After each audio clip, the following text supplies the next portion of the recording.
When was the last time that you read a mystery book? Growing up, I read a lot of mystery books, and I kind of just haven't read any in years. And then the other day, I read Jackal, which is a horror, but also considered a mystery. And then I was like, I want to read another mystery. So I picked up Lavender House by Lev AC Rosen. It was a fun one. I think I was about 3/4 of the way through the book before I realized who it was. But in the beginning, my brain went, oh, it's probably this person. Then I was like, no, that might be too obvious. This whole story, it takes place in 1952, and it is focused around Lavender House, which is owned by the LaFontaines, and they make soap, different scented floral soaps. One day, the main woman who runs it is possibly murdered, or maybe it was an accident that she died. And everyone at the house there is queer, and they all live kind of in this like gated community where they're open about it. It's always been a safe haven for them. But now, they may be keeping a murderer in.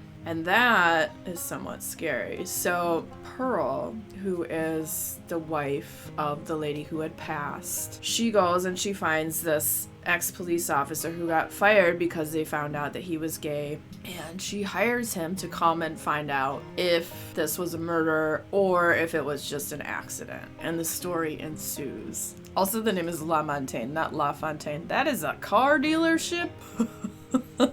Whoops. So he's hired to come and see and figure out, and there's several different characters in the household. There is the son of Irene, who was the woman who passed away, and he inherited 49% of the business, and then Pearl, who hired the detective, she inherits 51%. So like, as the story goes, everyone could possibly have a motive to have murdered this woman. At first I was like, oh, it's probably this person. That was my guess in the beginning, and my guess in the beginning kind of ended up being right. Well, it did end up being right, and I think I would have liked it more if it was a little more twisty for who it ended up being. But overall I enjoyed it. I liked the mystery. I like guessing who done it. I liked the atmosphere that was written. The characters were good. Seeing back in the 50s how queer people were treated was pretty horrible. We need to be better as humans today, and it's still crap today. I mean, it's better than it was then, but it's still, we got a long way to go. The setting, the scene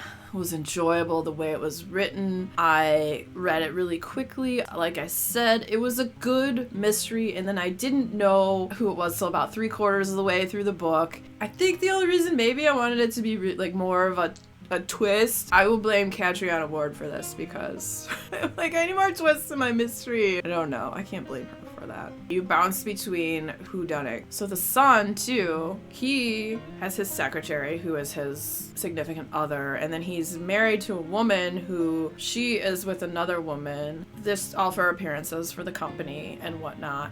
And so all these people live in the house, and it's like the woman he's married to, she wants to be the center of attention, and his significant other seems like he's getting restless and just is always drunk and walking around in his underwear and singing show tunes, and seems very frustrated because his partner is like always out doing stuff for the soap company. And so like, everyone you read about, you're like, oh, they could all have a motive. They could all have a motive. Oh, and then the staff too. You wonder about the staffs. You're like, well, maybe they had an issue with this lady. And then as you learn about the woman who died, her persona and whatnot. So it was a nice, solid mystery. If you are looking for a book with queer representation, and that is a mystery, Lavender House might just be the book for you. If you are a fan of mystery books, the next video coming up will be about another mystery book, so stick around, check it out. And if you had fun hanging out today, hit that subscribe button, come back, see me again, and we'll talk about more bookish things and weird stuff.